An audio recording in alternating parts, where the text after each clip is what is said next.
बिस्मिल्लाहिर्रहमानिर्रहीम नहमदुहु व नुसल्ली अला रसूलिल करीम अम्मा बाद फ़अऊज़ु बिल्लाहि मिनश शैतानिर रजीम इन्ना नहनु नज़्ज़लना ज़िक्रा व इन्ना लहु लहाफ़िज़ून व क़ाला नबिय्यु सल्लल्लाहु अलैहि वसल्लम अशरफ़ु उम्मती हमलतुल क़ुरआन व अस्हाबुल लैल औ कमा क़ाल अलैहिस्सलातु वस्सलाम। आज के इस इस्तक़बालिया प्रोग्राम के सदर मोहतरम आली जनाब अलहाज़ बशीर अहमद मोहम्मद समून साहब स्टेज पर तशरीफ़ फरमा शहर की मारूफ़ और मकबूल शख्सियत आली जनाब मुफ्ती सैयद मोहम्मद कासिम जिलानी साहब, आली जनाब हज़रत मौलाना फ़ारूक अशरफ़ी साहब, दीगर उलमाए किराम, हाज़रीन मजलिस और आज के इस प्रोग्राम की रूह वो तमाम हुफ़ाज़ किराम जिनके एज़ाज़ और इस्तक़बाल में आज का ये प्रोग्राम मुनक़िद किया गया है। मैं सबसे पहले आज का ये जो प्रोग्राम है, इस प्रोग्राम के इनेकाद के जो ज़िम्मेदारान हैं अलहाज ज़मीर अहमद मुल्ला सर फाउंडेशन के ज़िम्मेदारान अतीक मुल्ला सर साहब, अनीस मुल्ला सर साहब, निहाल मुल्ला सर साहब और दीगर उलमाए किराम, हुफ़ाज़ किराम और शहर की समाजी, दीनी और मजहबी शख्सियात। ये प्रोग्राम अगर आप ऐसा समझते हो कि ये एक मामूली प्रोग्राम है तो मैं आपकी इस बात से इत्तेफाक नहीं करूँगा। मैं अपनी दानिश्त में ये बात समझता हूँ कि सालहाए गुज़िश्ता की तरह इस साल जो प्रोग्राम आपने मुनक़िद किया है ये उन हुफ़ाज़ किराम के एज़ाज़ में, इस्तक़बाल में जिन्होंने अल्लाह की किताब कुरान करीम को हिफ्ज़ किया,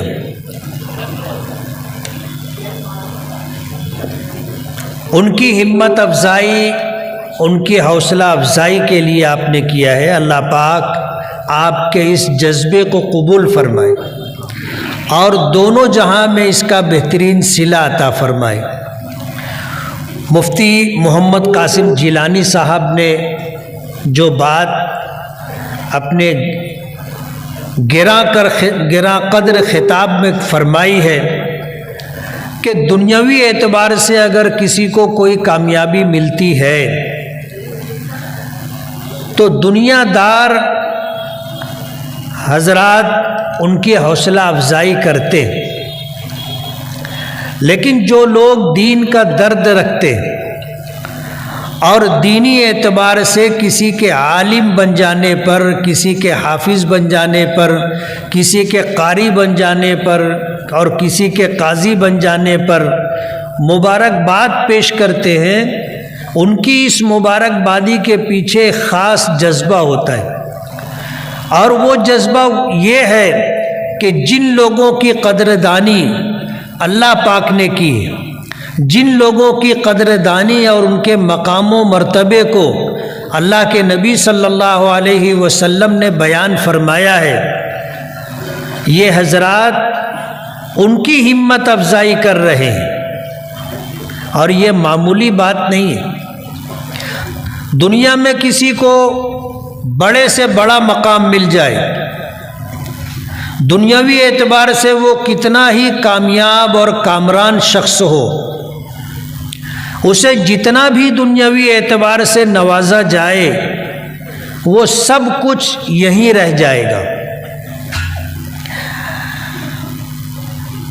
उस शख्स के साथ इनमें से कोई चीज़ भी आखिरत में नहीं जाएगी। डॉक्टर हो, इंजीनियर हो, प्रोफेसर हो, और दुनियावी और असरी तालीम से जो डिग्री उसने हासिल की है, उस डिग्री से आखिरत में उसे क्या फ़ायदा होगा, इसकी कोई ज़मानत कुरान करीम में अल्लाह पाक की तरफ से, अहादीस पाक में नबी करीम सल्लल्लाहु अलैहि वसल्लम की तरफ से नहीं दी गई। कोई गारंटी नहीं है, कोई ज़मानत नहीं। दुनियावी एतबार से जो इल्म हासिल किया है, उस इल्म के ज़रिए से अगर वो अल्लाह की मखलूक की खिदमत करेगा, इंसानियत और हमदर्दी की बुनियाद पर लोगों के साथ मामला करेगा, इसका अज्र सवाब उसे आखिरत में मिलेगा। और ये उसके अमल की बुनियाद पर है, इल्म की बुनियाद पर नहीं। कहने वालों ने कहा है कि ये दुनियावी उलूम जितने भी हैं, अगर इसे जांचा जाए, परखा जाए, तौला जाए और इससे क्या नतीजा हासिल होता है, अगर उसको देखा जाए तो ये इल्म नहीं है, ये हुनर है। और हुनर से आदमी क्या हासिल करता है आपको पता है? किसी के पास हुनर होता है, अपने उस हुनर को इस्तेमाल करके वो दुनिया हासिल करता है। तो जाहिर बात है असरी तालीम जो उसने हासिल की है, अगर कहने वाले ने कहा है कि ये इल्म नहीं है, हुनर है, तो शायद आप भी इस बात से इत्तेफाक करेंगे कि अपने इस इल्म के ज़रिए से वो दुनिया हासिल करता है। जो काम हुनर के ज़रिए से किया जाता है, वही काम ये अपने इल्म के ज़रिए से कर रहा है। माजी में उन हामिलीन कुरान और हामिलीन उलूम नबविया को तनख्वाह नहीं दी जाती थी, बल्कि ऐसे लोगों की सरपरस्ती और उनके नानो नफ़क़े का इंतज़ाम हुकूमत वक्त किया करती थी। यानी इस्लामी हुकूमत होती थी, वो इस्लामी हुकूमत उनको वजीफ़ा दिया करती थी ताकि उनका गुज़र बसर होता रहे और वो अल्लाह के दीन की खिदमत करते रहे। और जाहिर बात है, जब ये चीज़ बाकी नहीं रही तो हालात के पेश नज़र उलमाए किराम ने इस बात की गुंजाइश पैदा की कि इल्म बाकी रहे, इल्म दीन बाकी रहे, कुरान करीम का इल्म, अहादीस नबविया का इल्म बाकी रहे, उसके लिए गुज़र बसर का इंतज़ाम करना ज़रूरी है। अगर गुज़र बसर का इंतज़ाम नहीं किया जाएगा तो आज के इस दौर में कुरान करीम पढ़ाने वाले, नबी करीम सल्लल्लाहु अलैहि वसल्लम की अहादीस पढ़ाने वाले कितने ऐसे अफराद मिलेंगे जो अपनी जिम्मेदारी पर पढ़ाएं और तनख्वाह ना लें।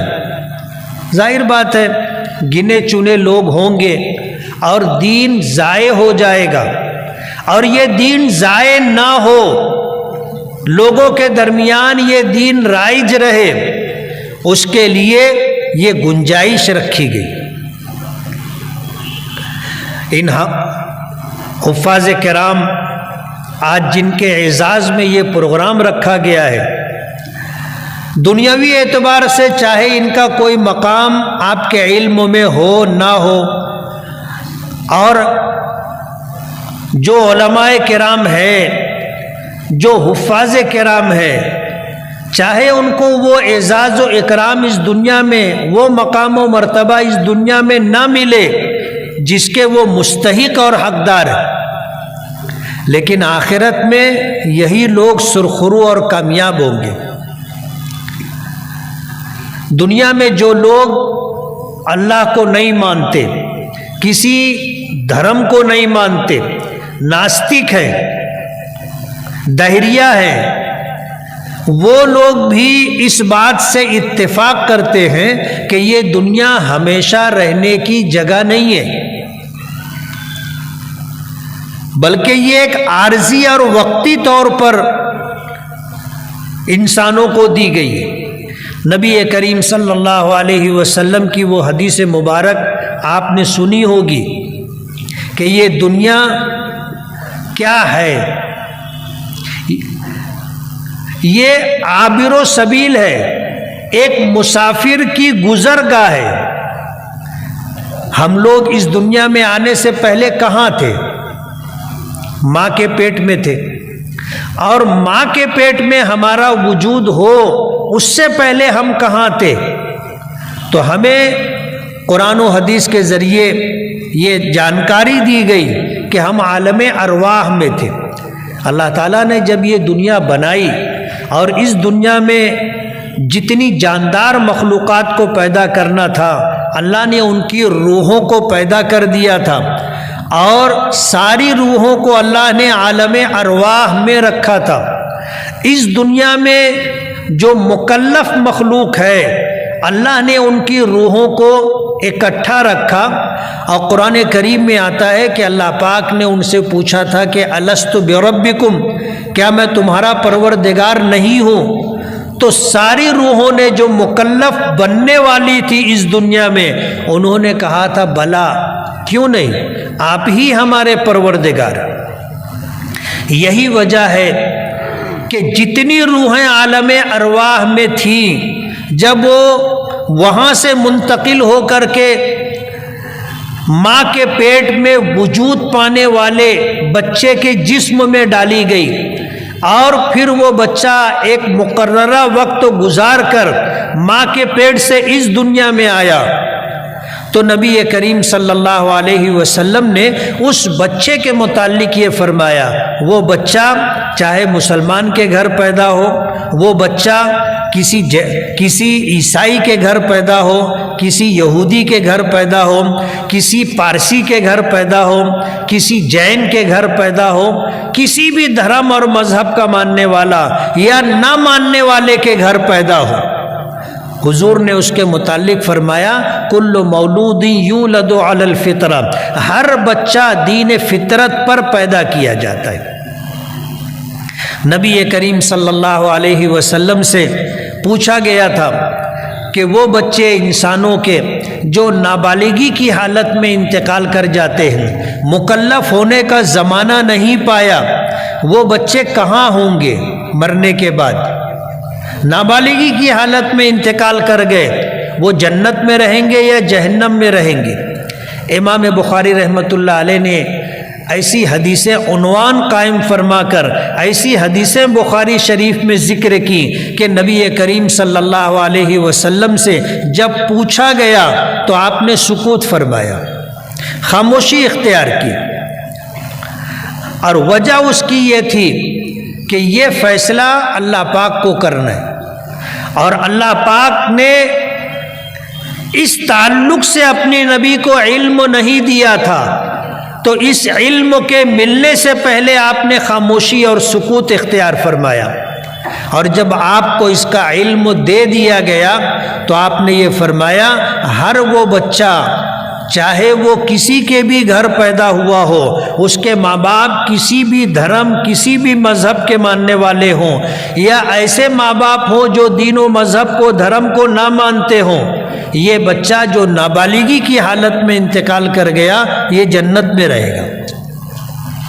वजह उसकी ये है कि उसने मुकल्लफ होने का ज़माना नहीं पाया, बालिग होने से पहले उस बच्चे का या बच्ची का इंतकाल हो गया, तो आलम अरवाह में उसने अल्लाह ताला की रुबूबियत का इकरार किया था।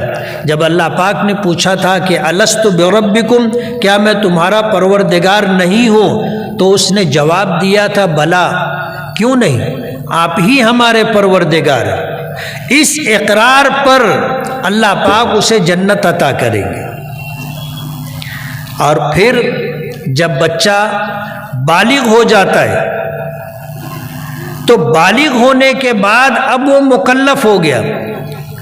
अब ये देखा जाएगा कि उसने अल्लाह ताला की रुबूबियत, अल्लाह ताला की उलूहियत, अल्लाह ताला की वहदानियत को माना या नहीं माना, जिसको ईमान कहा जाता है। इस दुनिया के बनाने वाले परवरदिगार ने जब ये दुनिया बनाई और इस दुनिया में जितनी मखलूक़ात अल्लाह ने पैदा करना चाहिए और पैदा की, अल्लाह ताला की रुबूबियत, उलूहियत और वहदानियत का इकरार करेगा, जिसको ईमान कहते हैं, तो ये ईमान वाला बंदा होगा। और फिर ये अल्लाह को अगर राज़ी करके, अल्लाह को खुश करके ईमान और नेक अमाल के साथ दुनिया से जाएगा तो इसकी आखिरत बनेगी। बालिग होने के बाद इसके ताल्लुक से फैसला ईमान और नेक अमाल पर होगा। जो शख्स इस दुनिया से ईमान के साथ गया, इस दुनिया से अल्लाह उसके रसूल की इताअत व फरमा बरदारी करते हुए गया, वो शख्स आखिरत में सुरखरू और कामयाब होगा। इस तमहीदी बात के साथ मैं ये कहना चाहूँगा कि ये जो बच्चे जिन्होंने कुरान करीम हिफ्ज़ किया है, आखिरत में ये मामूली लोग नहीं होंगे, ये मामूली लोग नहीं होंगे। आखिरत में इनका जो मकाम व मर्तबा होगा कुरान करीम हिफ्ज़ करने की वजह से, नबी करीम सल्लल्लाहु अलैहि वसल्लम ने उसकी तफसीलात अहादीस पाक में ज़िक्र किए। अल्लाह पाक ने अपने लिए जो खिताब रखा था, वो खिताब अल्लाह पाक ने कुरान करीम याद करने वालों को भी अता किया। कुरान करीम की आयत मैंने पढ़ी, इन्ना नहनु नज़्ज़लना ज़िक्र व इन्ना लहू लहाफ़िज़ून। अल्लाह पाक फरमाते हैं कि कुरान करीम को हमने नाजिल किया और कुरान करीम की हम ही हिफाजत करने वाले।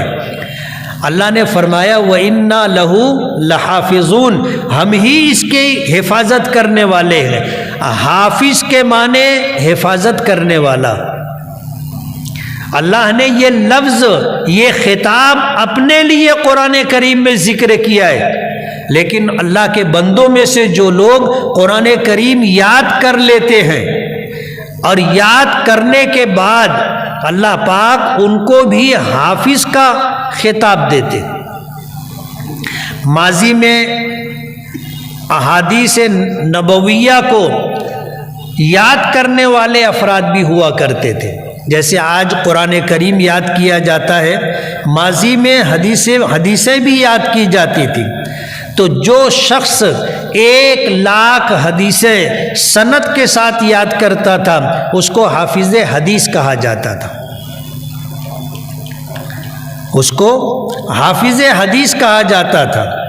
और जो शख्स कुरान करीम की 6,666 आयतें याद कर ले, उसको हाफिज़ कुरान कहा जाता है।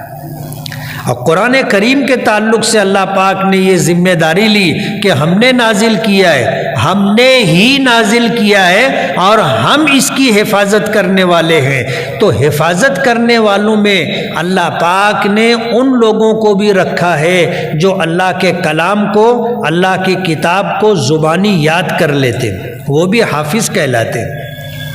अब जाहिर बात है, जो खिताब अल्लाह ने अपने लिए रखा, इस खिताब में अल्लाह ने उन लोगों को भी शामिल किया जिन्होंने अल्लाह की किताब कुरान करीम को, जो कलाम इलाही है, उसको याद करने के लिए मशक्क़त उठाई, उसको याद करने के लिए जद्दोजहद की, दिन रात एक किया और कई सालों की मेहनत के बाद वो हाफिज़ कुरान बने।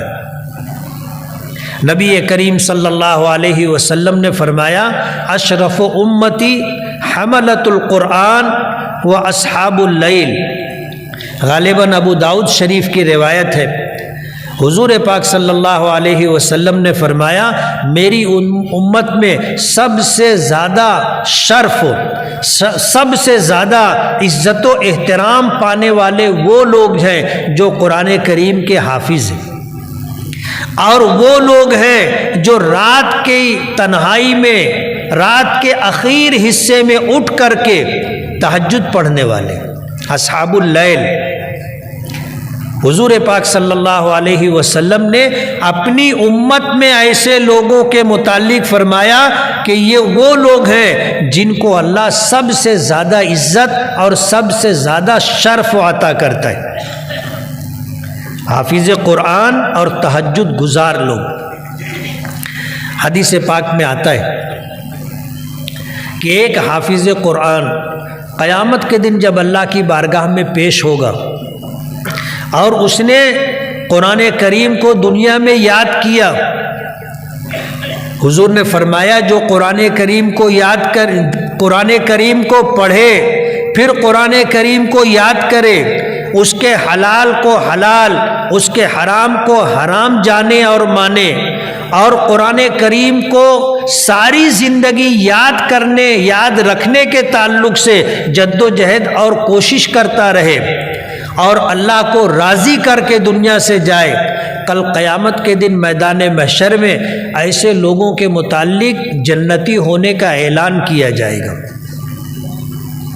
जन्नती होने का ऐलान किया जाएगा और अल्लाह पाक उनको वो मकाम अता करेंगे कि वो अपने ख़ानदान के 10 ऐसे अफराद जो जहन्नम के मुस्तहिक हो चुके होंगे सिफारिश करके अपने साथ जन्नत में लेकर के जाएंगे। मैदान महशर का क्या हाल होगा, कुरान करीम में अल्लाह पाक ने ज़िक्र फरमाया कि वो दिन कैसा दिन होगा। यौम यफ़िर्रुल मर्उ मिन अख़ी व उम्मिही व अबी व साहिबतिही व बनी लिकुल्लि इम्रिइम मिनहुम यौमइज़िन शअनुन युग़नी। वो दिन ऐसा होगा कि भाई भाई से भागेगा। दुनिया में भाई भाई की साइड लेता है, जानिबदारी बरतता है, लेकिन मैदान महशर में भाई भाई को देख करके भागेगा, ये भी भागेगा और वो भी भागेगा। ऐसा नहीं है कि एक मिलना चाहता हो दूसरा भाग रहा हो, दोनों एक दूसरे से भागेंगे। यौम यफ़िर्रुल मर्उ मिन अख़ी व उम्मिही व अबी, औलाद अपने माँ बाप से भागेगी, माँ बाप अपनी औलाद से दूरी इख्तियार करेंगे। व साहिबतिही व बनी, शौहर बीवी से और बीवी शौहर से दूरी इख्तियार करेंगे। ये सूरत हाल होगी। मुफस्सिरीन ने लिखा है कि इसकी 2 वजह होगी। एक वजह तो ये होगी कि इस दुनिया में हमने जो तन्हाई का गलत इस्तेमाल किया या अलल ऐलान हमने अल्लाह की नाफरमानी की, अल्लाह के हुक्मों को तोड़ा और ऐसी नाफरमानी और गुनाह जिसको इस दुनिया में हमने लोगों से छुपाया। एक आदमी ज़िना करता है तो छुप करके करता है कि मेरे माँ बाप को ना मालूम, मेरी बीवी को या मेरे शौहर को खबर ना हो या मेरे भाई बहनों को इसका इल्म ना हो। अगर उसने इस गुनाह का इर्तिकाब किया और दुनिया में तौबा नहीं की, कल क़यामत के दिन ये गुनाह पूरी दुनिया इंसानियत के सामने लाया जाएगा। तो आदमी सोचेगा मेरा गुनाह आज ओपन किया जाएगा, जाहिर किया जाएगा, मेरे गुनाह का इल्म मेरे माँ बाप को, मेरी बीवी को, मेरे शौहर को, मेरे बच्चों को ना हो सके, इसलिए एक दूसरे से भागेंगे। मुफस्सिरीन ने दूसरी वजह ये जिक्र की है कि वो दिन ऐसी शदीद मोहताजगी का दिन होगा कि हर आदमी नफसी नफसी में मुब्तला होगा, हर एक को अपने मुताल्लिक ये फिक्र दामन गिर होगी कि मेरी नजात कैसे होगी। और जब वो अपनी ज़िंदगी का जायज़ा लेगा तो उसे ये एहसास होगा कि मेरे पास इतनी नेकियां नहीं है कि मैं नजात पा सकूं। अपने लोगों से आदमी भागेगा कि कहीं लोग मुझसे नेकी ना मांग ले। माँ बाप कहे कि हमने तुम्हारी परवरिश की थी, भूखे रह के तुमको खिलाया था, बीमारी में रात रात भर संभाला था, तुम्हारे लिए दिन रात हमने मेहनत की थी, कमाया था, तुम्हारे तकफ़ुल के लिए, तुम्हारी ज़रूरतों की तकमील के लिए हमने न दिन देखा न रात देखी। अपने एहसानात जता करके बता करके कहीं माँ बाप नेकी ना मांग ले, इसलिए औलाद माँ बाप से भागेगी। और माँ बाप इसलिए भागेंगे कि कहीं औलाद ये ना बोले कि हमने बचपन में आपने संभाला था, बुढ़ापे में हमने आपको संभाला। और हमने आपकी बहुत खिदमत की, इसलिए कुछ नेकी दे दो। जानिबैन से तकाजा हो सकता है, इसलिए अपने जानने पहचानने वालों से दूरी इख्तियार की जाएगी। मैदान महशर का ये हाल होगा। हदीस पाक में आता है कि वहाँ जब कोई शख्स अल्लाह की बारगाह में पेश होगा तो उसका नामे आमाल लाया जाएगा। एक वो नामे आमाल होगा जिसमें नेकियां लिखी हैं और एक वो नामे आमाल होगा जिसमें उसके गुनाह लिखे गए। और क़यामत के दिन तराजू होगा जिसके एक पल्ले में नेकियों वाला नामे आमाल और दूसरे पल्ले में गुनाहों वाला नामे आमाल रखा जाएगा। और जो पल्ला झुक जाएगा उसके बारे में फैसला होगा कि नेकियों का पल्ला झुक गया, ये शख्स कामयाब, इसका ठिकाना जन्नत होगा। और अगर खुदा ना खास्ता गुनाहों वाला पल्ला झुक गया तो ये जहन्नम का मुस्तहिक है। अब अल्लाह की मर्ज़ी पर है कि अल्लाह अगर माफ़ करना चाहें तो माफ़ करके उसको जन्नत अता कर दे, वरना हिसाबो किताब के एतबार से जब गुनाह ज़्यादा है तो इसका ठिकाना जहन्नम होगा। ख़त्म बुखारी के मौके पर उलमाए किराम इस बात को बहुत वजाहत के साथ ज़िक्र करते। हदीस पाक में एक वाक़या आता है, एक ऐसा शख्स भी होगा कि जब उसकी नेकी और बदी नामे आमाल के शक्ल में अल्लाह के सामने पेश की जाएगी और तराजू के पल्ले में रखी जाएगी तो दोनों पल्ले बराबर रहेंगे, न नेकी का पल्ला झुकेगा न गुनाहों का पल्ला झुकेगा। अब इसके बारे में क्या फैसला हो? जाहिर बात है नेकी और बदी दोनों बराबर होंगे। अल्लाह पाक की तरफ से उसे ये हुक्म होगा कि जाओ कहीं से एक नेकी लेके आओ, कहीं से एक नेकी लेकर के आओ। हदीस पाक में आता है कि वो मैदान महशर में लोगों से एक नेकी की भीख मांगता फिरेगा कि यार मुझे एक नेकी दे दो, मुझे एक नेकी दे दो, मुझे एक नेकी दे दो। कोई देने के लिए तैयार नहीं होगा। हर एक को अपनी नजात की फिक्र दामनगीर होगी कि मेरा क्या होगा, अभी तो मेरा हिसाब किताब होना बाकी है। कहीं ऐसा ना हो कि मैं इसको नेकी दे दूं और वही एक नेकी मुझको कम पड़ जाए। वो आदमी परेशान होगा, घूमता रहेगा। एक शख्स के पास जाएगा, नेकी मांगेगा तो वो कहेगा तू मांगने के लिए निकला है, सब अपने आप को लेकर के परेशान है और तू नेकी मांगता फिर रहा है। तो वो कहेगा कि मेरा हिसाब किताब हो गया है, नेकी और बदी दोनों बराबर है। मेरे बारे में फैसला इस पर रुका हुआ है कि अगर कोई मुझे एक नेकी दे देगा तो मेरी नेकी का पल्ला झुक जाएगा और मेरी नजात हो जाएगी।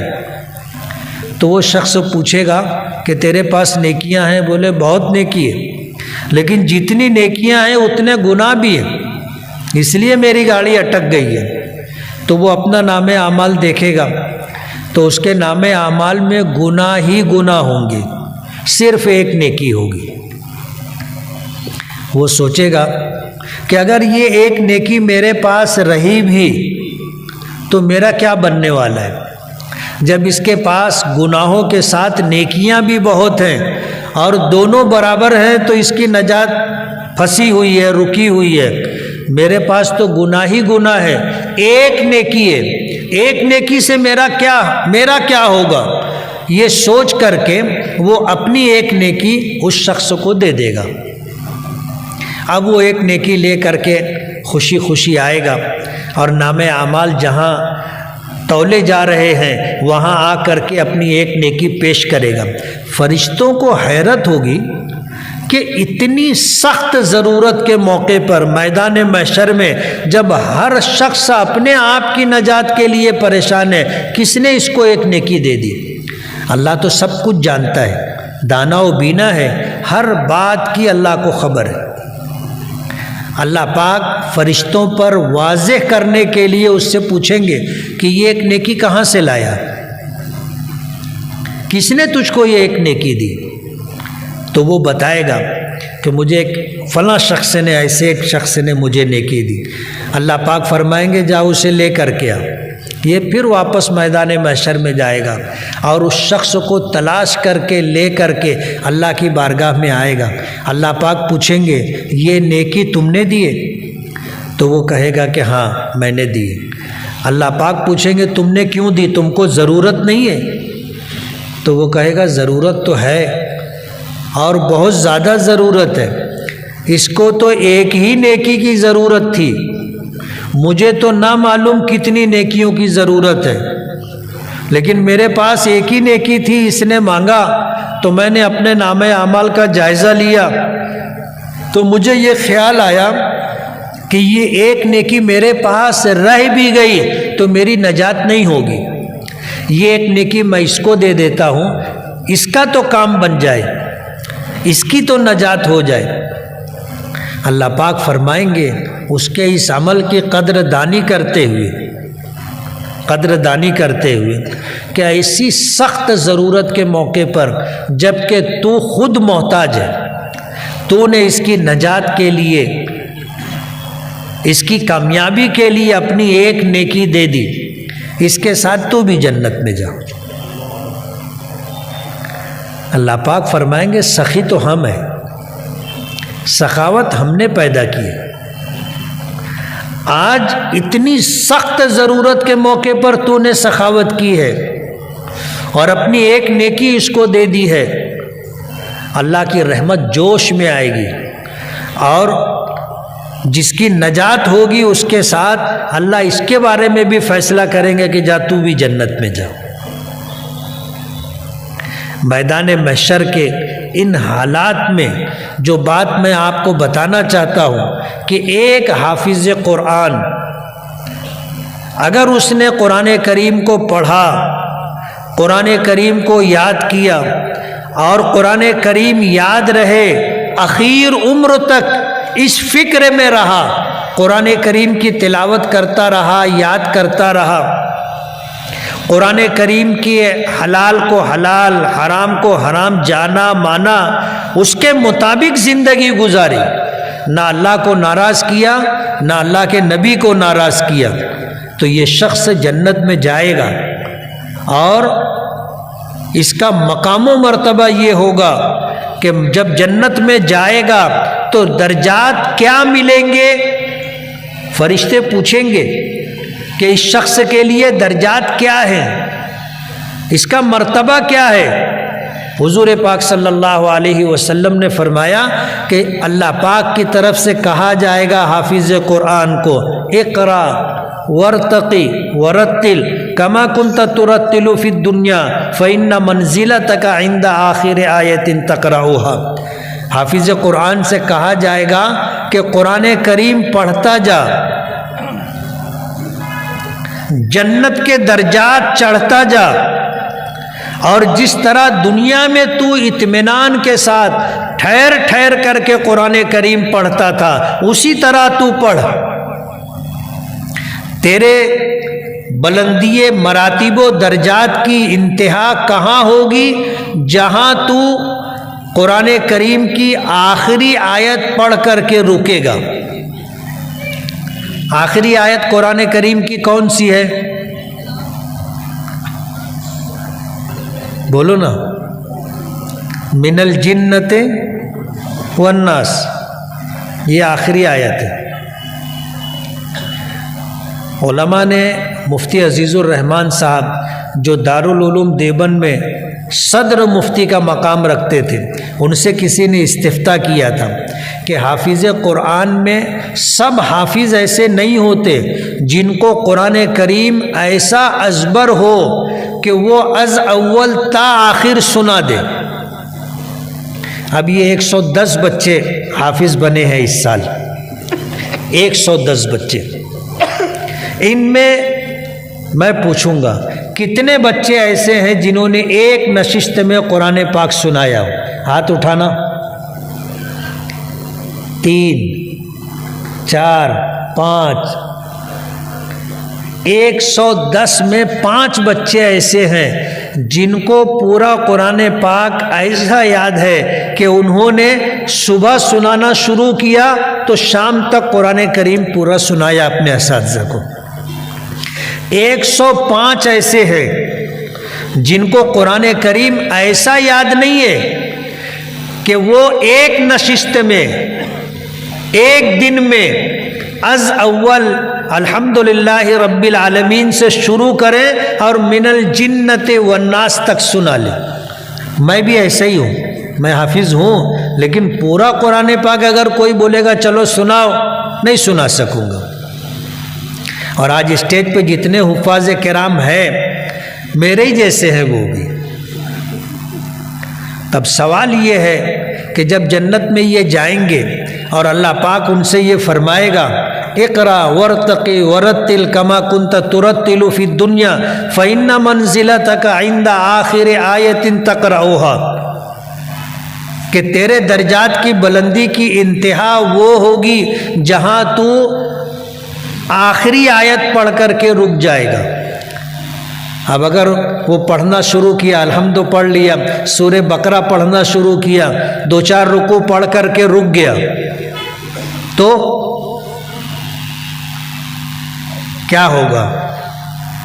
जाहिर बात है हदीस पाक के अल्फाज के पेश नज़र जहाँ तक ये पढ़ेगा वहाँ तक उसको दर्जात की बुलंदी मिलेगी, और जब ये रुक जाएगा दर्जात की बुलंदी रुक जाएगी।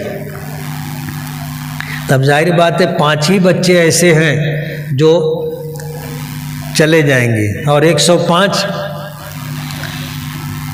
कोई पहले मंजिले पे रुक जाएगा, कोई दूसरे पे रुक जाएगा, कोई तीसरे पे रुक जाएगा। जहाँ रुकेगा वहाँ रुक जाएगा। मुफ्ती अजीज़ुर रहमान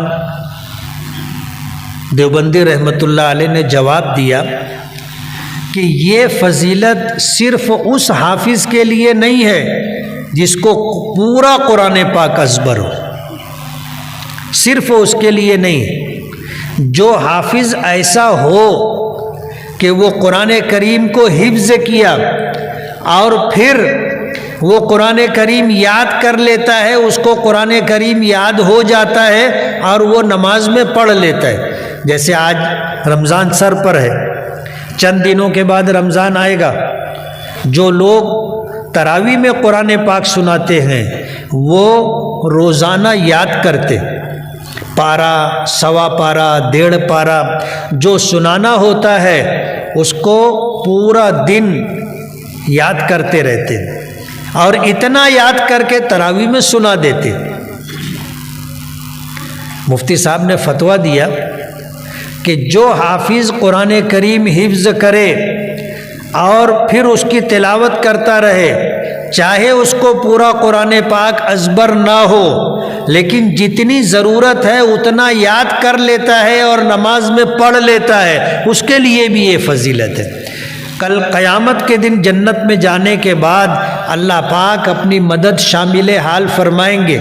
जैसे तरावी में हाफिज़ पढ़ता पढ़ता कहीं भूल गया, गाड़ी रुक गई, तो पीछे से उसको क्या मिलता है? लुक़मा मिलता है, खाने वाला नहीं। नमाज में खाएंगे तो नमाज टूट जाएगी, उसको लुक़मा मिलता है, यानी पीछे से उसकी रहनुमाई की जाती है, आगे का उसे बताया जाता है कि आगे की आयत ये है या आगे आयत का ये हिस्सा है। जब उतना बता देते वो फिर पढ़ने लगता है, अब पढ़ता रहता है, 20 रकात में जितना पढ़ना है उतना सुना लेता है। तो कल क़यामत के दिन जन्नत में हाफिज़ कुरान को भी अल्लाह पाक लुक़मा देंगे, जहाँ रुकेगा उसको बताएंगे फिर वो चलेगा, फिर जहाँ रुकेगा उसको बताएंगे फिर चलेगा, यहाँ तक कि वो मिनल जिन्नति वन्नास तक पहुँच जाएगा। मगर शर्त ये है कि जिसको कुरान पाक अज़बर नहीं है वो कुरान पाक की रोज़ाना तिलावत करता रहा हो और कुरान पाक को याद करने की फ़िक्र में मुब्तला हो। वरना वाईद है कि जो शख्स कुरान करीम हिफ्ज करे और फिर उसको भुला दे, और कुरान करीम भुलाया किस तरह जाता है और सीने से किस तरह निकल जाता है। हुजूर ने फरमाया कि जो लोग हाफिज़ बनने के बाद कुरान करीम की फ़िक्र नहीं करते, उसको याद करने की जद्दोजहद नहीं करते, छोड़ देते, तो कुरान करीम उसके सीने से उस ऊँट के मुकाबले में जल्दी निकल जाता है जिस ऊँट को उसके मालिक ने बांधा ना हो। जिस ऊँट को बांधा ना जाए तो वो ऊँट रुकता नहीं है, निकल जाता है, अब कहाँ जाएगा पता नहीं। हाफिज अगर कुरान करीम की हिफाजत की फिक्र ना करे तो ये अल्लाह का कलाम है, और अल्लाह ताला बहुत गयूर है, गैरतमंद है। ऐसा शख्स जो कुरान करीम हिफ्ज करने के बाद उसके हिफ्ज की फिक्र ना करे, छोड़ दे, तिलावत नहीं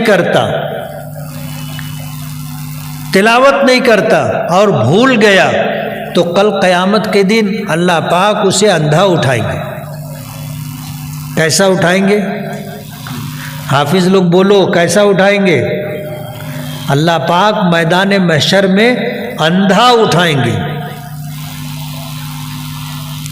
वो कहेगा लिमा हशरतनी आमा, कि अल्लाह हम तो दुनिया में आँख वाले थे, आपने हमें अंधा क्यों कर दिया? अल्लाह पाक फरमाएंगे कि तुमने मेरे कुरान, मेरे कलाम के साथ जो बेवकाती का मामला किया, इतनी बड़ी नेमत मैंने तुम्हें अता की थी, और तुमने ऐसी नाकदरी की कि न दिन में उसकी तिलावत की, न रात में उसकी तिलावत की, और ये कुरान मेरा कलाम तुम्हारे सीने में महफूज रहे, तुमने इसकी फ़िक्र नहीं की, तुमने मुझे भुला दिया, आज मैंने तुम्हें भुला दिया। पूरे मैदान महशर में सब देखेंगे कि ये अंधा है, और ऐलान होगा कि ये इसलिए अंधा है कि अल्लाह पाक ने इसे नवाजा था, अपना खिताब अता किया था, अपना कलाम इसके सीने में जमा कर दिया था, उसके बाद इसने कुरान करीम को याद करके भुला दिया, इसलिए आज अल्लाह ने इसको भी अपनी रहमत से महरूम कर दिया, और इसकी आँख, इसकी बीनाई अल्लाह ने छीन ली, अंधा रहेगा। अब जाहिर बात है, अगर उसके बारे में अल्लाह पाक का ये फ़ैसला होता है तो फिर वो जन्नत में कहाँ जाना और दर्जात की बुलंदी का पाना, ये सब ख्वाब व ख्याल की बात है। इसलिए हदीस पाक में आता है कि जिसको अल्लाह ने हिफ्ज़ कुरान पाक की नेमत अता की, वो अल्लाह ने उसको बहुत नवाजा, इतना नवाजा कि अगर वो दुनिया में किसी का अच्छा मकान देख करके, अच्छी दुकान देख करके, अच्छी सवारी देख करके, अच्छा कपड़ा देख करके, उसकी मालदारी और अमीरी देख करके ये सोचे कि अल्लाह ने मुझसे ज़्यादा इसको नवाजा है, तो हुजूर ने फरमाया कि उसने हिफ्ज़ कुरान पाक की इहानत की, नाकदरी की है। इसलिए हाफिज़ कुरान को ये बात याद रखना चाहिए कि अल्लाह ने जो दौलत तुम्हें अता की है, इस दौलत का दुनिया की कोई नेमत मुकाबला नहीं कर सकती। मकान से बढ़ कर के, बंगले से बढ़ कर के, फार्म हाउस से बढ़ कर के, अच्छी सवारी, अच्छे कपड़े से बढ़ कर के, अच्छे बैंक बैलेंस से बढ़ कर के अल्लाह ने ये नेमत बनाई है जो तुम्हें अता की। इसलिए हाफिज़ कुरान को रोज़ाना इस नेमत के मिलने पर अल्लाह का शुक्र अदा करना चाहिए।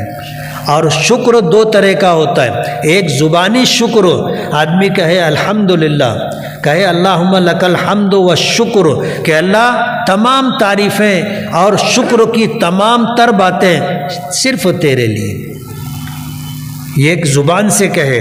और अमली तौर पर इसका शुक्रिया ये है कि रोज़ाना कुरान करीम की तिलावत करे, आज इतना बड़ा मजमा है, उलमा भी हैं, हुफ़ाज़ भी हैं और ऐसे लोग भी हैं कि जिन्होंने कुरान करीम पढ़ना सीखा है। मैं पूछूंगा कि कितने ऐसे लोग हम में हैं जिन्होंने आज कुरान करीम की तिलावत की है नमाज छोड़ करके। नमाज में तो सूरह फातिहा पढ़ना ही पढ़ना है, सूरह फातिहा के बाद कोई सूरत या कोई कुछ आयतें तो पढ़ना ही पढ़ना है। इसको छोड़ करके कितने लोगों ने आज कुरान करीम की तिलावत की है? हाथ उठाना। आजू बाजू में देखो लोग कुरान करीम की कैसी नाकदरी करते हैं, कैसी नाकदरी करते हैं कि उन्होंने पूरा दिन रात गुजर गई, कुरान करीम को पढ़ा भी नहीं, तिलावत भी नहीं की। कल कुरान करीम अल्लाह की बारगाह में खड़ा होगा और अल्लाह से अपने हक का मुतालबा करेगा। हर ईमान वाला जब अल्लाह के सामने आएगा तो कुरान करीम भी आएगा और अपना हक मांगेगा कि आपने इसको ईमान दिया था, इसको कुरान दिया था, इसने मेरी कितनी तिलावत की, मेरा हक अदा किया क्या? पूछेगा। अगर इसने दुनिया में मेरा हक अदा नहीं किया तो मुझे मेरा हक दिलवाया जाए। कुरान करीम का हक क्या है? उलमाए किराम ने आपको बताया होगा। इमाम आज़म अबू हनीफ़ा रहमतुल्लाह अलैह फरमाते हैं कि कुरान करीम का हक ये है कि उसको ज़िंदगी में एक मर्तबा मुकम्मल पढ़ा जाए, ये फ़र्ज़ है। कुरान करीम का हक ये है कि हर 40 दिन में उसको मुकम्मल किया जाए। कुरान करीम का हक ये है कि उसके हलाल को हलाल, हराम को हराम जाने भी और माने भी, ये कुरान करीम का हक है। आज जो लोग कल की रात गुजर गई, आज का पूरा दिन गुजर गया, कुरान करीम को खोल करके भी नहीं देखा और अपने मुसलमान होने पर फ़ख्र भी करते। मियाँ बीवी ने मशवरा किया कि हमको इमाम साहब की दावत करनी। अब वो शख्स मस्जिद में आया, नमाज़ पढ़ा। नमाज़ पढ़ने के बाद उसने इमाम साहब से कहा कि इमाम साहब आपकी हमारे घर दावत। इमाम साहब ने दावत कबूल कर ली। जब घर खाना खाने के लिए गए तो बीवी किचन में थी और शौहर जो है चटाई बिछाया, दस्तरखान बिछाया, पानी लाने गया, प्लेट लाने गया। अब जो दावत में खाना खिलाना था, रोटी है, चावल है, सालन है, वो लाने आने गया। इमाम साहब जहाँ बैठे थे बाजू में टेबल पर कुछ रुपये रखे हुए थे। जब ये गया तो इमाम साहब ने वो रुपये उठाए, देखा कुरान करीम रखा हुआ था, उसे उठाया, कुरान करीम खोला, उसमें वो पैसा रख करके उसको वहाँ पे रख दिया। अब दावत खा ली, चले आए। इमाम साहब के चले जाने के बाद जब बीवी इधर कमरे में आई तो उसने देखा कि पैसा तो गायब है। उसने अपने शौहर से पूछा कि क्या जी पैसा आपने उठाया है? तो बोले कैसा पैसा? बोले यहाँ रखा था, मैंने रखा था, उठाना भूल गई थी। अब बीवी ने भी पैसा नहीं लिया, शौहर ने भी पैसा नहीं उठाया, तो दोनों के दिल में ये बात आई कि इमाम साहब ले गए। बराबर है। अगर हम होते तो यही सोचते ना कि इमाम साहब आए थे, यही बाजू में बैठे थे और इमाम साहब ने देखा मौका है, कोई देखने वाला नहीं है, इमाम साहब ने उठा लिया। अब क्या करें, दोनों किसी नतीजे पर नहीं पहुंच पाए। बीवी ने शौहर से कहा कि तुम जाओ इमाम साहब से पूछो कि वो पैसा ले गए क्या। तो उसने कहा कि मेरी तो हिम्मत नहीं है इमाम साहब से पूछने की। थोड़े दिन तक ये तजब्जुब रहा। उस शख्स ने उस मस्जिद में नमाज पढ़ना छोड़ दी। क्यों छोड़ दी? बोले इमाम साहब मेरे घर आए थे और हाथ साफ करके गए, इनके पीछे क्या नमाज पढ़ना। कुछ दिन गुजरे, फिर मियाँ बीवी ने कहा कि चलो जाने दो, अगर इमाम साहब ले भी गए होंगे तो माफ़ कर दो। दोनों का मशवरा हुआ, उन्होंने माफ़ कर दिया। फिर वो शख्स उस मस्जिद में आने जाने लगा, नमाज पढ़ने लगा। एक मौका आया साल पूरा होने पर, उसने फिर कहा इमाम साहब से कि इमाम साहब आपकी मेरे घर दावत है। इमाम साहब ने फिर कबूल कर ली। अब जब घर गए तो घर जाने के बाद मियाँ बीवी ने मशवरा कर लिया था कि इमाम साहब से पूछेंगे। तो उन्होंने इमाम साहब से पूछा कि इमाम साहब पिछले साल हमने आपकी दावत की थी, आप हमारे घर आए थे और हमने आपकी ज़ियाफ़त की थी। यहाँ टेबल पर पैसा रखा हुआ था, आपने वो पैसा उठाया था। इमाम साहब रोने लगे। इमाम साहब रोने लगे। ये दोनों मियाँ बीवी परेशान हो गए कि यार ये तो पूछना मुसीबत हो गया। हमने पूछा, अब इमाम साहब रोने लगे, अब करें तो क्या करें। हिम्मत करके शौहर ने पूछा कि इमाम साहब रो क्यों रहे हो? हमारे पूछने पर आपको तकलीफ़ हुई है तो हमको माफ़ कर देना। इमाम साहब ने कहा कि तुम्हारे पूछने पे नहीं रो रहा, मुझे रोना इस पर आया कि साल भर का अरसा गुजर गया, यहाँ पैसा रखा हुआ था, वो पैसा उठा करके मैंने कुरान करीम में रख दिया था। अगर तुम एक मर्तबा भी कुरान करीम उठाते खोलते तो तुमको तुम्हारा पैसा मिल जाता। इसका मतलब ये हुआ कि तुमने साल भर कुरान करीम को हाथ नहीं लगाया। मुझे रोना इस पर आ रहा है। आज हमारे लिए भी रोने का मकाम कि इतने बड़े मजमे में चंद लोग हैं जिन्होंने आज कुरान करीम की तिलावत की। और जाहिर बात है अगर हमने आज नहीं की तो हर दिन हमारा ऐसे ही गुजरता होगा कि हम कुरान करीम नहीं पढ़ते होंगे। ये कुरान करीम की नाकदरी है, उसके हक को ज़ाय करना है। इसलिए रोज़ाना कुरान करीम पढ़ना चाहिए। पढ़ेंगे? ज़रा हाथ उठाना, कौन कौन पढ़ेगा? कम लोग उठाए। पढ़ेंगे ना? ज़रूरी नहीं है कि आप पूरा पारा पढ़ें। आप एक रुकू पढ़े, 2 रुकू पढ़े, पाव पारा पढ़े, जैसा जिसको वक्त मिले। आधा पारा पढ़े, 1 पारा पढ़े। 1 पारा पढ़ने में जो हाफिज नहीं है उसको आधा घंटा लगेगा। जो हाफिज हैं उनको कुछ सहूलत रहती है, 2-5 मिनट पहले ख़त्म कर लेंगे, आधा घंटा लगेगा। अगर आप यकमुश्त आधा घंटा नहीं दे सकते, एक साथ 1 पारा नहीं पढ़ सकते, तो आप 5 नमाजों के आगे पीछे अगर 4-4 रुकू भी पढ़ेंगे तो आपका पारा पूरा हो जाएगा। यानी फजर की नमाज के लिए गए, आप 5 मिनट 10 मिनट तिलावत कर लें, ज़ोहर के वक्त में 5-10 मिनट तिलावत कर लें, असर मगरिब इशा में आप 5-10 मिनट तिलावत कर लें, तो रोज़ाना आपका 1 पारा हो जाएगा और आपको महसूस भी नहीं होगा। आपका कोई किसी काम में कोई हरज नहीं होगा। और रोज़ाना आप कुरान करीम का 1 पारा पढ़ेंगे तो 1 महीने में आपका 1 कुरान मुकम्मल होगा और 12 महीने में 12 कुरान आप मुकम्मल कर लोगे। हदीस पाक में आता है कि जब कुरान करीम की तिलावत की जाती है तो हर हर्फ पर 1 नेकी मिलती है, और जो 1 नेकी करेगा, जो 1 नेकी करेगा, अल्लाह ताला उसे अपने फजल से 10 नेकी देंगे। और अगर यही कुरान पाक नमाज में पढ़ा जाए तो हर हर्फ पर अल्लाह 100 नेकी देंगे, और ये कम से कम है।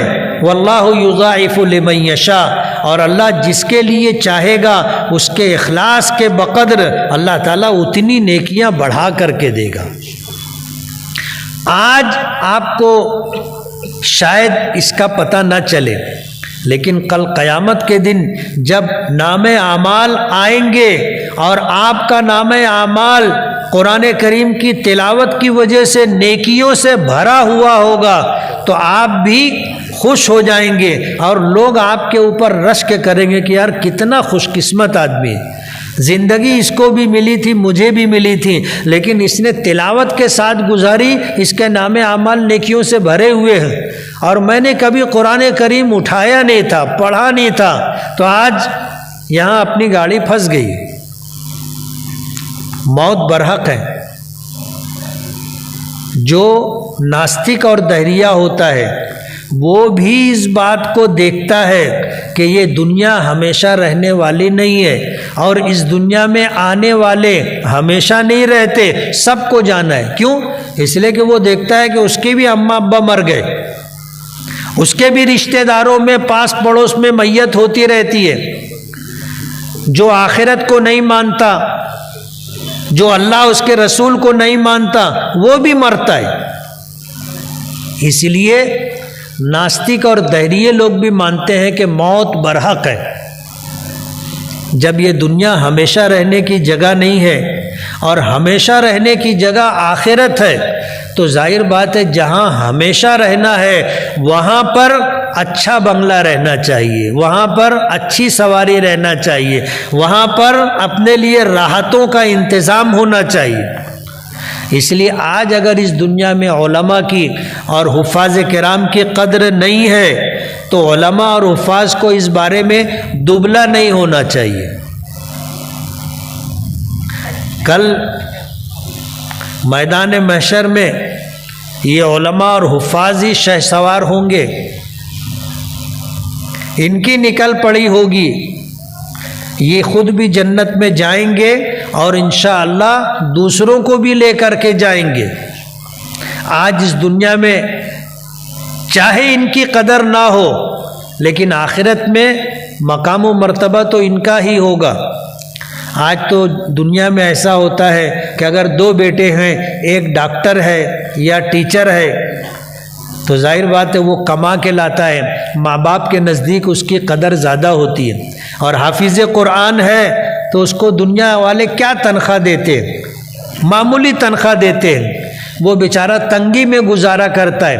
माँ बाप डॉक्टर को और टीचर को ज़्यादा अहमियत देते, हाफिज़ को आलिम को उतनी अहमियत नहीं देते।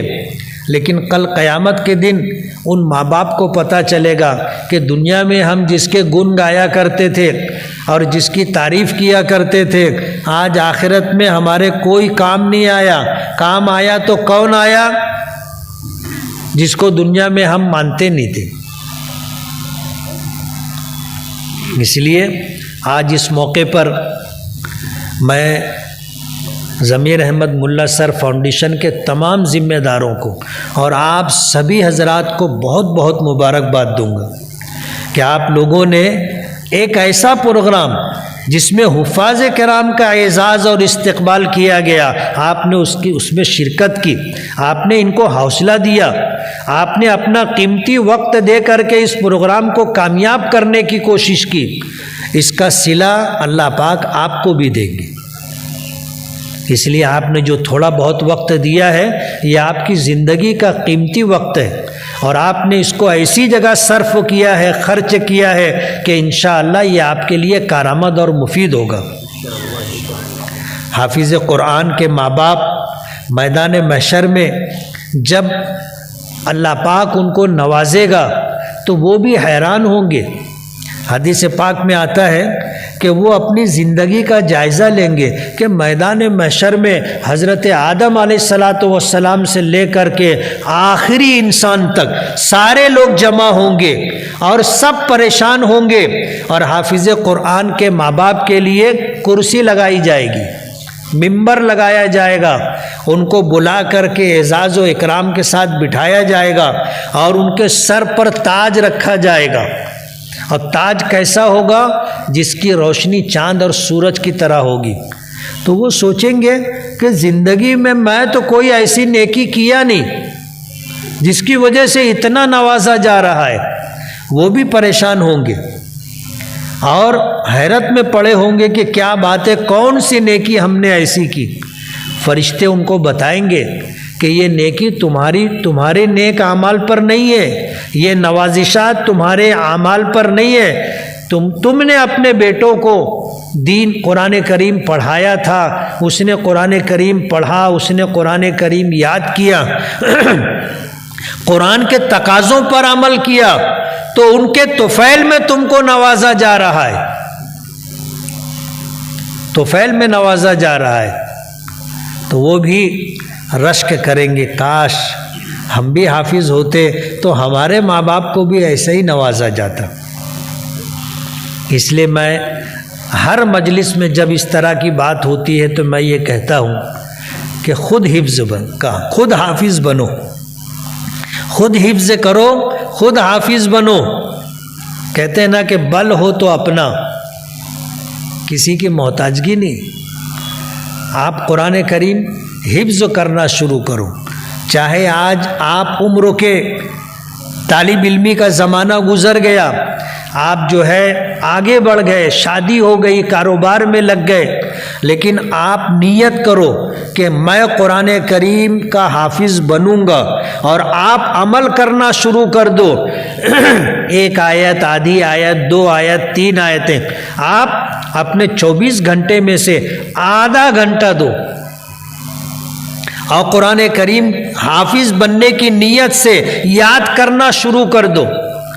अगर आपकी ज़िंदगी ने वफा की तो आप कुरान करीम के हाफिज हो जाओगे, और अगर ज़िंदगी पूरी हो गई कुरान करीम हिफ्ज मुकम्मल नहीं हुआ तो हुजूर ने ज़मानत दी, फरमाया कि जो शख्स कुरान करीम हिफ्ज करने की नीयत रखता हो और अमल शुरू कर दिया हो, अगर कुरान करीम का हिफ्ज मुकम्मल होने से पहले उसका इंतकाल हो जाए तो अल्लाह पाक उसको हुफ़ाज़ के ज़ुमरे में, हुफ़ाज़ की जमात में शामिल करके उठाएंगे। इसलिए खुद हाफिज बनो।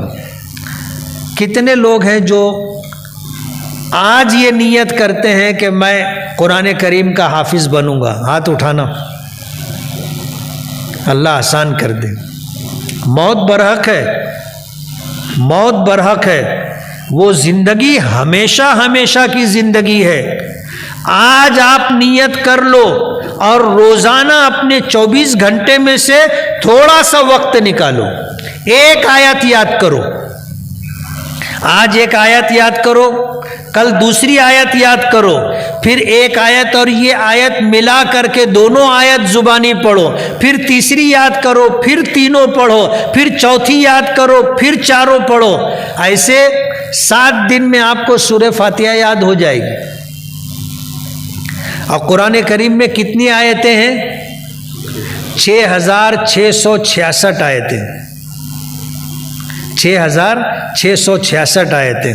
अब जाहिर बात है हमको 6666 दिन जिंदगी के मिलते हैं कि नहीं मिलते हैं हमें नहीं मालूम, लेकिन हमने रोजाना अमल शुरू कर दिया, एक आयत हमने याद करना शुरू कर दी। अगर इतने दिन मिलने से पहले हमारा बुलाना आ गया, इंतकाल हो गया, अल्लाह हाफिजों के साथ हमको उठाएंगे। और अगर हम नहीं कर सके, अपने बच्चों को हाफिज बनाओ, अपने बच्चों को हाफिज बनाओ। अल्हम्दुलिल्लाह हमारे मालेगांव में ऐसा माहौल है कि बच्चे एक वक्त स्कूल जाते, कॉलेज जाते और एक वक्त मकतब में, मदरसे में आ करके कुरान करीम हिफ्ज करते। और मालेगांव के अंदर बच्चे और बच्चियों ने जिन्होंने कुरान करीम हिफ्ज किया, मदरसे में पूरा वक्त दे करके या मकतब में जुज वक्ती पढ़ करके कुरान करीम के हाफिज बने, उनकी तादाद तकरीबन 600 के करीब है। कितने बच्चे? 150 से जायद, बल्कि 125 बच्चियों ने कुरान करीम हिफ्ज किया है मालेगांव में। जमीयत उलमा की तरफ से हम हर साल प्रोग्राम करते, इस साल भी हमने प्रोग्राम किया था। और जब बच्चों को हमने जमा किया मदरसे और मकतब में हिफ्ज़ करने वाले, तो उन बच्चों की तादाद 396 थी। और कई मकतब और ऐसे भी निकले कि इस प्रोग्राम के बाद उनके यहाँ बच्चों ने हिफ्ज़ कुरान पाक की तकमील की। तो ऐसे बच्चे और बच्चियों की तादाद 600 के करीब है। तरावी में कुरान करीम सुनाने के लिए मस्जिद ना मिले तो भी घबराने की या नाउम्मीद होने की बात नहीं है। आप याद करो, आप अकेले तरावी पढ़ लो ना, नहीं पूरा पारा पढ़ सकते, जितना याद हो जाए उतना पढ़ लो। कोशिश करो कि रमज़ानुल मुबारक में आप पूरा कुरान पाक नमाज में पढ़ लो, फिर वो चाहे तरावी हो या दीगर नमाजें हो, आप पढ़ो। तरावी में इमाम बने ये ज़रूरी नहीं है, आप तन्हा अपनी नमाजों में भी कुरान पाक पढ़ सकते हो। तो अपने बच्चों को हाफिज़ बनाओ, और अगर अपने बच्चों को हाफिज़ नहीं बना सके, बच्चों के बच्चों को हाफिज़ बनाओ। आज स्टेज पर एक बच्चे का नाम पुकारा गया, ऐलान किया गया, तो उसके दादा उसका सर्टिफिकेट और उसके जो है ट्रॉफी लेने के लिए आए। बताने लगे कि मैं उस बच्चे का दादा हूँ और मेरा बच्चा जो है, पोता जो है वो मालेगांव गया है, इसलिए मैं आ गया। अपने बच्चों के बच्चों को हाफिज़ बनाओ। असल कमाई यही है। दौलत तो अल्लाह नसीब से देते, अगर किसी की सलाहियत और मेहनत पर दौलत मिलती है तो हर मेहनत करने वाला मालदार रहता, हर मेहनत करने वाला। लेकिन हम्माल को आप देखो, सुबह से लेके शाम तक हम्माली करता है, वो मालदार नहीं होता। और कितने लोग ऐसे होते हैं जो 11 बजे घर से निकलते हैं, ऑफिस जाते हैं, 2 बजे तक काम करते हैं, वापस घर आ जाते और लाखों और करोड़ों के वारे नियारे हो जाते। ये अल्लाह की देन है, ये अल्लाह की तक़सीम है और खुदाई फ़ैसला है। अल्लाह ने जिसको अमीर बनाना है अमीर बनाया, जिसको गरीब रखना है अल्लाह ने गरीब रखा। लेकिन जिसको गरीब रखा है, कल क़यामत के दिन अल्लाह की बारगाह में जब वो पेश होगा, अल्लाह पाक उसे बुलाएंगे और उससे कहेंगे कि मैंने तुझे दुनिया में गरीब रखा था, तूने कभी शिकायत नहीं की। तेरा भाई मालदार था, तूने कभी मुझसे ये नहीं कहा कि अल्लाह ये मेरा भाई है, इसको मालदार बनाया, मुझको गरीब क्यों रखा। तूने कभी शिकायत नहीं की, मेरे फैसले पर राज़ी रहा, जा तू जन्नत में। वो जन्नत में जाएगा और 500 बरस तक जन्नत में रहेगा, उसके बाद उसका मालदार भाई जन्नत में आएगा। तो वो मालदार सोचेगा मैं भी इसकी तरह दुनिया में गरीब रहता तो अच्छा था। दुनियावी ज़िंदगी कितनी, आमार उम्मती माबैना 60 व 70। हुजूर ने फरमाया मेरी उम्मत की औसतन उम्र 60-70 साल है। अमीरी और गरीबी के फ़र्क की वजह से गरीब आदमी 500 बरस पहले जन्नत में जाएगा और मालदार 500 बरस के बाद जन्नत में जाएगा। तो वो मालदार सोचेगा काश के दुनिया में मैं भी गरीब रहता तो अच्छा रहता। हिसाब किताब तो देना है, मालदार आदमी को हिसाब भी देना पड़ेगा। मिन ऐना इक्तसबहु व फीमा अनफका, माल कहाँ से कमाया ये भी हिसाब देना होगा। व फीमा अनफका, और कहाँ खर्च किया उसका भी हिसाब देना पड़ेगा। इसलिए गरीब आदमी मैदान महशर में सोचेगा अपने सस्ते छूटे, थोड़ा कमाए, मेहनत मजदूरी करके जायज़ हलाल तरीके से और अपनी ज़रूरत पर ख़र्चा किए, हिसाब किताब बराबर। मैं बहुत बहुत मुबारकबाद दूंगा जिन लोगों ने इस प्रोग्राम का इनेकाद किया और इन हुफ़ाज़ किराम को और इनके माँ बाप को कि ये असल कमाई है।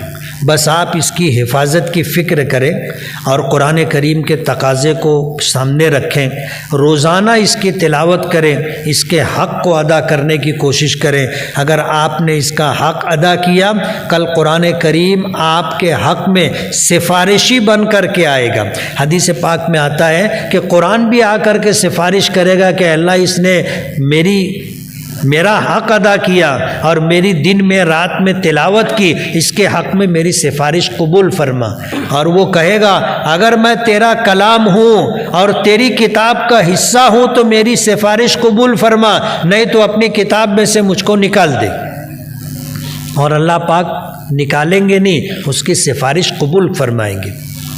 इसलिए ख़ुद हाफिज़ बने, नहीं तो अपने बच्चों को हाफिज़ बनाए, नहीं तो बच्चों के बच्चों को हाफिज़ बनाए। और आखिरी बात, अगर ये भी ना कर सको तो मदरसों में, मकतब में जहाँ बच्चे हिफ्ज़ कुरान पाक करते हैं, आप किसी बच्चे के मुकम्मल हाफिज़ बनने तक उसका ख़र्च बर्दाश्त करें।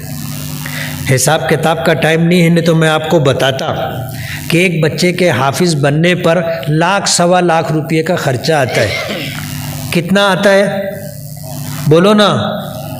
लाख सवा लाख रुपये का खर्चा आता है। आप लाख सवा लाख रुपया किसी बच्चे पर खर्च करें और आपके ताउन से, माली मदद से वो हाफिज़ बन गया, इंशाअल्लाह आपको भी जन्नत में लेकर के जाएगा। व आखिरु दावाना अनिल हम्दुलिल्लाहि रब्बिल आलमीन।